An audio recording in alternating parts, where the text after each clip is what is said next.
Hello दोस्तों, स्वागत है आपका हमारे यूट्यूब चैनल में। आज हम प्राचीन इतिहास के स्रोत के बारे में पढ़ेंगे। यह हमारा प्राचीन इतिहास से संबंधित पहला वीडियो है। प्राचीन भारतीय इतिहास के स्रोत के बारे में जानकारी हमें मुख्यतः धर्मग्रंथ, ऐतिहासिक ग्रंथ, विदेशियों का विवरण और पुरातात्विक साक्ष्य से प्राप्त होती है।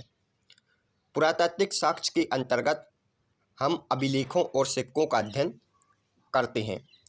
आज के वीडियो में हम सिर्फ अभिलेखों के बारे में पढ़ेंगे, बाकी के टॉपिक को हम अगले वीडियो में देखेंगे। सबसे पहले हम यह जानेंगे कि अभिलेख क्या है। अभिलेख क्या है?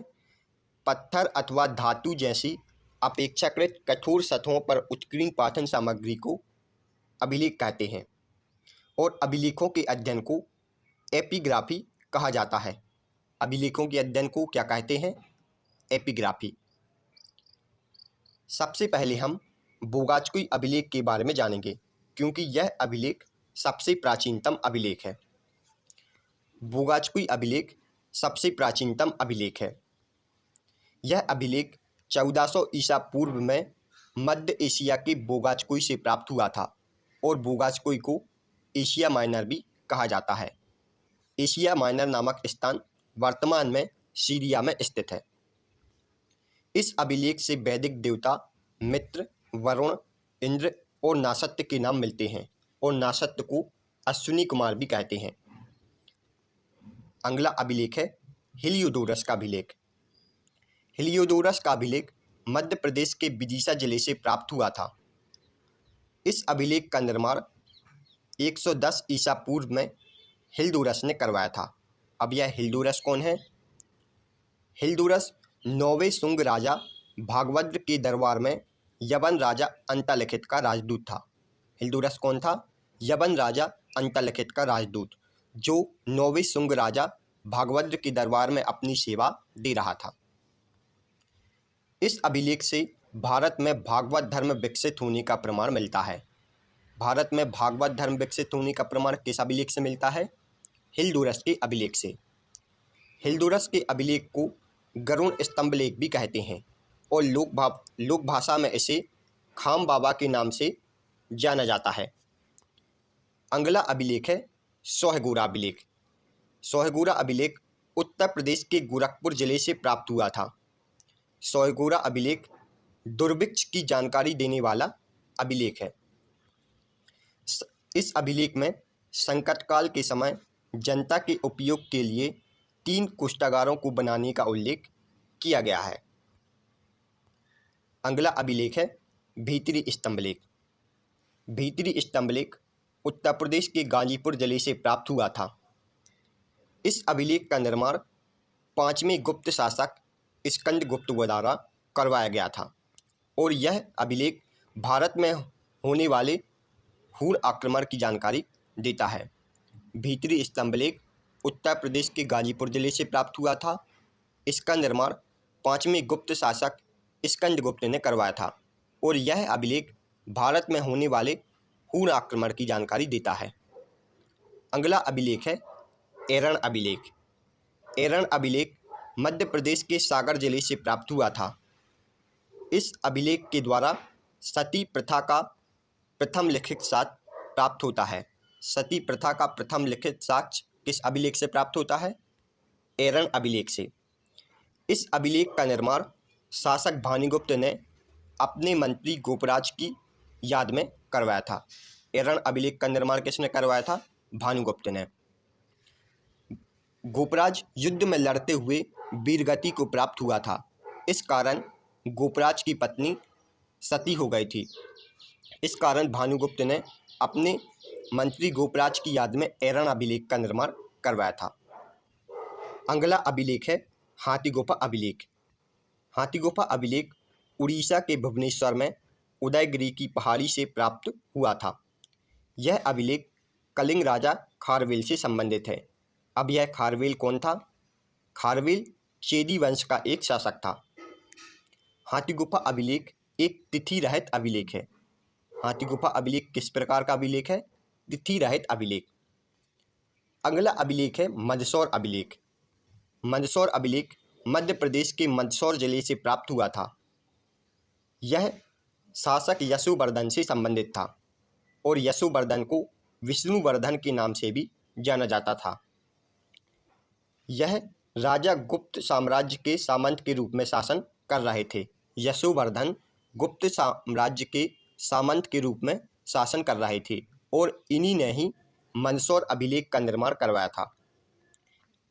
यह अभिलेख रेशम बुनकरों के सीढ़ियों की जानकारी देने वाला अभिलेख है।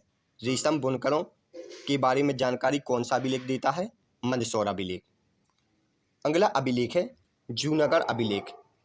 जूनागढ़ अभिलेख गुजरात के गिरनार से प्राप्त हुआ था और यह अभिलेख शासक रुद्रदामन से संबंधित था। इस अभिलेख में रुद्रदामन द्वारा सुदर्शन झील बनाने का उल्लेख किया गया है। जूनागढ़ अभिलेख में किस झील का उल्लेख किया गया है? सुदर्शन झील का। और यह विशुद्ध संस्कृत भाषा का सबसे लंबा अभिलेख है। विशुद्ध संस्कृत भाषा का सबसे लंबा अभिलेख कौन सा है? जूनागढ़ अभिलेख। अगला अभिलेख है प्रयाग प्रशस्ति लेख। यह लेख कौशाम्बी से लाए गए अशोक के स्तंभ पर खुदवाया गया था। यह लेख चंपू शैली में निर्मित किया गया है। प्रयाग प्रशस्ति लेख किस शैली में निर्मित किया गया है? चंपू शैली में। यह लेख गुप्त सम्राट समुद्रगुप्त के दरबारी कवि हरिसेन द्वारा रचित किया गया है। प्रयाग प्रशस्ति लेख का निर्माण किसने किया था? समुद्रगुप्त के दरबारी कवि हरिसेन ने। अकबर ने इसे बाद में इलाहाबाद के किले में स्थापित करवाया था, जिसमें बीरबल और जहांगीर का उल्लेख मिलता है। अगला अभिलेख है नासिक अभिलेख।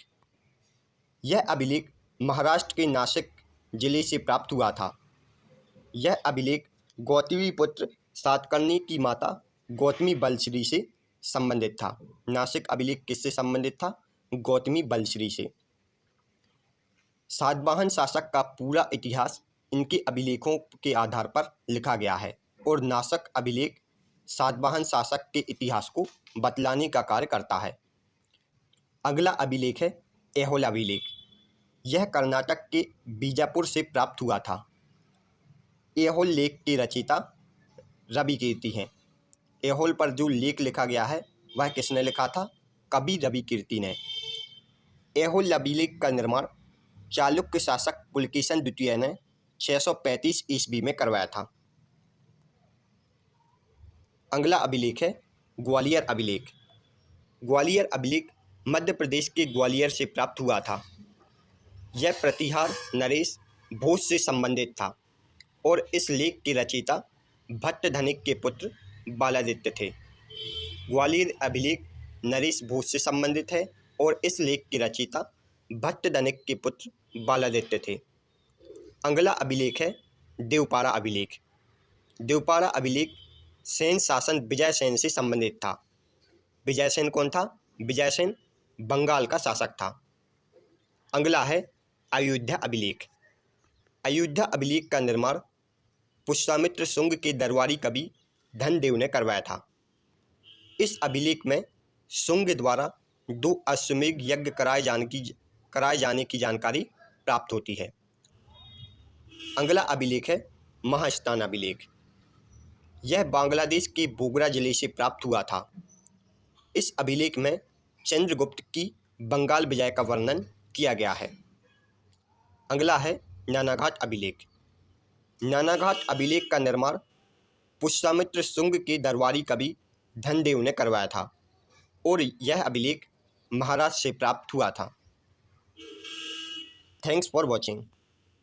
दोस्तों, ऐसी ही एजुकेशनल वीडियो पाने के लिए चैनल को लाइक, शेयर और सब्सक्राइब जरूर करें। आप हमारे इस वीडियो से रिलेटेड PDF को हमारे टेलीग्राम ग्रुप से डाउनलोड कर सकते हैं, जिसका लिंक डिस्क्रिप्शन में दिया गया है।